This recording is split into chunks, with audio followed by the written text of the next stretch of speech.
போன வீடியோல பார்த்த தண்டனைகளையே பயங்கரமானதுன்னு நினைச்சீங்கன்னா, அதை விட 10 மடங்கு கொடூரமான தண்டனைகளை இந்த வீடியோல பார்க்க போறோம். இதுல ஒரு தண்டனை தண்ணீர் மூலமா கொடுக்கப்படுது, இன்னொரு தண்டனை விலங்கின் மூலமாக கொடுக்கப்படுது. இதை கேட்டா இன்னைக்கு நைட்டு நீங்க தூங்கவே மாட்டீங்க. தயாரா இருங்க. 16ஆம் நூற்றாண்டின் நரகத்துக்குள்ள செல்லலாம். நம்ம முதல்ல பார்க்க போற தண்டனை த பிரேக்கிங் வீல். ஒரு பெரிய வண்டி சக்கரத்துக்குள்ள குற்றவாளிய மல்லாக்க படுக்க போட்டு கட்டிடுவாங்க. அப்புறம் என்ன நடக்கும் தெரியுமா? இவனுக்கு தண்டனை கொடுக்க போறவங்க சொல்லுறாங்க, இவனோட ஒவ்வொரு எலும்பும் உடையிற சத்தத்தை இந்த ஊர் முழுக்கும் கேட்கணும். எடுங்கடா சுத்தியல அப்படின்னு கத்துறாரு. இப்போ பனிஷ்மெண்ட் ஸ்டார்ட் பண்ண உடனே, வேண்டாம், தயவு செஞ்சு என்னை கொன்னுடுங்க, இந்த வலியை என்னால் தாங்க முடியல அப்படின்னு அவர் அலறாரு.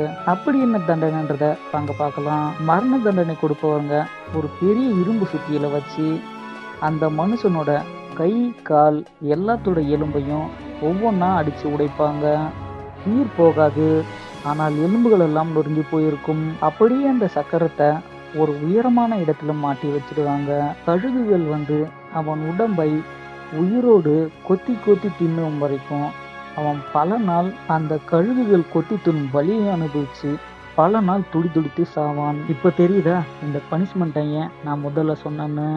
சரி வாங்க, ரெண்டாவது பனிஷ்மெண்ட்டுக்கு போகலாம். இது பார்க்கறதுக்கு சாதாரண ஒரு கட்டில் மாதிரி தான் தெரியும், ஆனால் இது ஒரு மனுஷனோட உயரத்தையே மாத்திடும். இப்போ தப்பு செஞ்சவனை பார்த்து கேட்குறாங்க, உண்மையை ஒத்துக்க, இல்லைன்னா இந்த சக்கரத்தை இன்னும் வேகமாக சுற்றுவேன் அப்படின்றாங்க.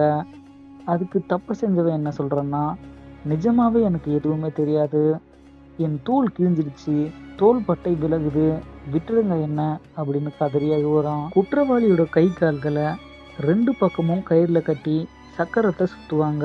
கயிறு இழுக்க இழுக்க அந்த மனுஷனோட எலும்புகள் மூட்டுல இருந்து கிழிந்து வரும். அவனோட தசை நாரெல்லாம் கிழிந்து தொங்கும். அந்த மனுஷன் ஒரு ரப்பர் பொம்மை போல மாறிடுவான். ஆனா அவனுக்கு உயிர் மட்டும் போகாது, நரக வேதனையை அணு அணுவாக அனுபவிப்பான். கடைசியா நம்ம பார்க்க போறது ரொம்பவும் விசித்திரமான ஒரு கருவி. அதுக்கு பேரு பியர் ஆஃப் ஆம்பிஸ். இது பார்க்க ஒரு பேரிக்காய் பழம் போல இருக்கும். இது பெரும்பாலும் பொய் சொல்றவங்களுக்கு கொடுக்கப்படும் தண்டனை. அந்த சின்ன இரும்பு கருவிக்கு சுருங்கி விரியும் தன்மை கொண்டது. இது சுருங்கி விரியும் தன்மை இருப்பதால இந்த கருவியை தப்பு பண்ணவங்களோட வாயில வச்சு ஒரு ஸ்க்ரூவை சுற்றுவாங்க. அந்த ஸ்க்ரூவை சுத்த சுத்த அந்த இரும்பு பேரிக்காய் போல இருக்கிறது நல்லா விரியும். இது இப்படி விரியறதுனால தாடை எலும்புகளையும் பற்களையும் நொறுக்கிவிடும். இது பெரும்பாலும் பொய் சொல்றவங்களுக்கும் அரசாங்கத்திற்கு எதிராக பேசுபவர்களுக்கும் கொடுக்கப்படும் தண்டனை. யோசிச்சு பாருங்க, வாயே நொறுங்கி போச்சுன்னா அப்புறம் எப்படி பேச முடியும்? இந்த தண்டனையெல்லாம் கேட்கும் போதே நம்மளுக்கு வேர்க்குது இல்லை? ஆனால் அந்த காலத்தில் வாழ்ந்த மக்கள் எவ்வளவு பயத்தோடு வாழ்ந்திருக்காங்கன்னு யோசிச்சு பாருங்க. இன்னைக்கு சட்டம் வேறு மாதிரி இருக்குது. இந்த 3 தண்டனைகளில் எது உங்களை ரொம்பவும் பயன்படுத்துச்சு? மறக்காமல் கமெண்ட் பண்ணுங்கள். இந்த வீடியோ பிடிச்சிருந்தா லைக் பண்ணுங்கள், ஷேர் பண்ணுங்கள். உங்கள் ஃப்ரெண்ட்ஸ் அண்ட் ஃபேமிலிக்கு ஷேர் பண்ணி அவங்களையும் பயன்படுத்துங்க.